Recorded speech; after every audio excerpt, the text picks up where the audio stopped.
We're making buffalo cauliflower tacos. Hey guys, it's Andrea. Welcome to my channel. I'm gonna be making one of my most requested recipes today, which is buffalo cauliflower tacos. This recipe really blew up on my Instagram, so I'll show you exactly how I make this recipe. I'll go through the ingredients and the steps in order to have one great taco dinner. Be sure to like and subscribe, as well as comment any future recipes you'd like to see on my channel.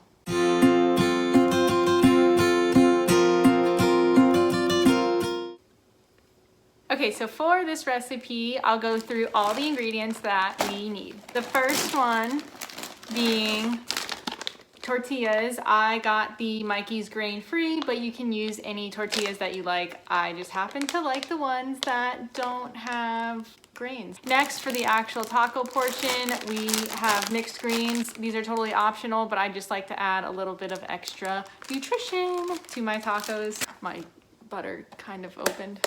Next, you'll want to use an avocado. I've actually already cut into all my avocados, but you only need a half anyways, so you can just use as much avocado as you like. Next, obviously, you need cauliflower. No surprise there for making buffalo cauliflower tacos. I buy the head of cauliflower and just cut it up myself, but feel free to buy the already cut florets. Next, you'll need put the eggs over here. You don't need a whole carton of eggs, just maybe 2, maybe 3, depending on how big your cauliflower is, to dip the wings in the whisked egg. Then you need breadcrumbs. The breadcrumbs, you don't have to get any particular kind. I particularly got panko, but you can also use gluten-free. You can use regular breadcrumbs, seasoned breadcrumbs, whatever lights your fancy. Then I also like to add garlic powder and paprika to the breadcrumbs, just to give it a little bit more flavor, since the panko tends to be just a little bit plain. Finally, for the buffalo sauce, you're going to need butter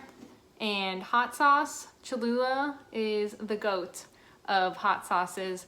I also put some more of the garlic powder in there that I showed you before. Now that we have all of the ingredients, we are ready to start cooking. Forgot to mention in my haul that you also need flour to bread the cauliflower before you dip it in the egg.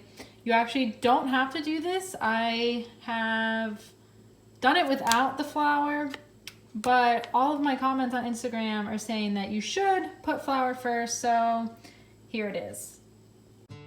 To start, we're gonna wanna take the cauliflower out of the plastic container if you happen to buy a head of cauliflower. I like to buy it and cut it myself. You can also use the bag for compost if you have one nearby. Start by taking the leaves of the cauliflower off. That can get a little tricky, but eventually you'll get them all off. Next, you'll want to remove the stem, so it's easier to cut the florets. Another leaf. Make sure to get those all off. And then we'll start by cutting each floret off of the cauliflower. Most of them will start to fall off once you get a few cut, and you can see that I'll just cut all of the cauliflower like so. Some of the florets may still be a little big, so you can chop and cut them in half. Some of them will also just naturally fall apart. Next, we'll get ready for the ingredients. We need flour, whisked eggs, and breadcrumbs. I like to put in the garlic powder and the paprika mixed into the breadcrumbs. We'll start by taking each individual floret, tossing it in the flour, dipping it in the egg, tossing it in the egg, and then tossing it in the breadcrumb mixture. We'll want to do this for each floret. Ooh, look at that. Once each floret is coated, we'll put them on the baking sheet and transfer into the oven, getting ready to bake it at 400 degrees Fahrenheit. We'll do this for 30 minutes.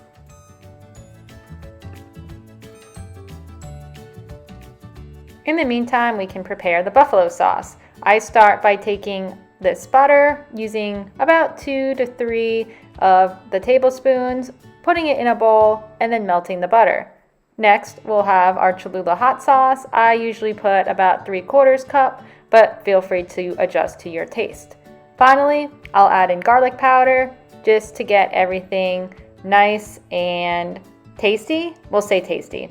Mix it all together. You might have to do this a couple of times in case you run out of sauce.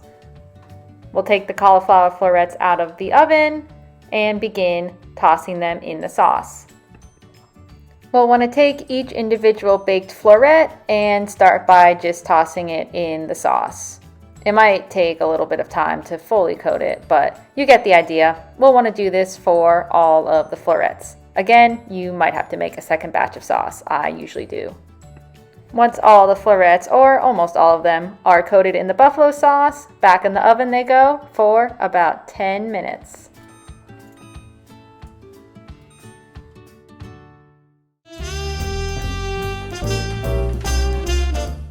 Now that the florets are out of the oven, it's time to start the taco part. A little olive oil spray, tacos, each side cook for about 30 seconds to a minute, flip, make sure they are evenly cooked. We'll cut up the avocado next. Start by peeling it off just to make sure you get only the avocado portion. You'll also want to remove the pit. I don't do this in the most efficient way, so if you know a better way than just kind of scooping it out with a knife or spoon, please let me know. We'll cut it into little cubes and get ready for the tacos. We have our tortillas, add in the mixed greens. Again, this part's optional, but I like the taste of them. We'll take the cauliflower florets out of the oven. Place those on the tacos. You're probably gonna have extra, but who doesn't like that? Finally, we'll add the avocado onto each of the tacos.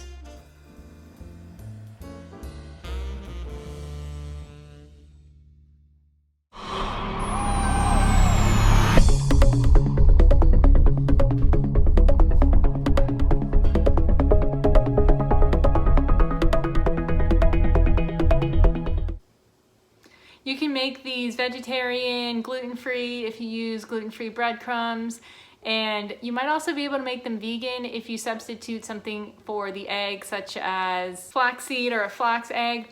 I've actually never made it using a flax egg, so if you do, let me know how it goes. Thank you all for watching. I hope this was informative and helpful when it comes to making buffalo cauliflower tacos.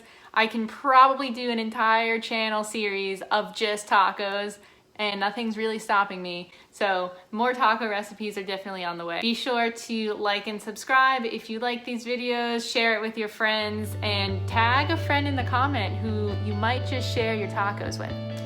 Hope everyone has a terrific Taco Tuesday. It's honestly no surprise that since I've moved to Austin, I've consumed more tacos in the 2 years that I've lived there than I had in the rest of my life combined.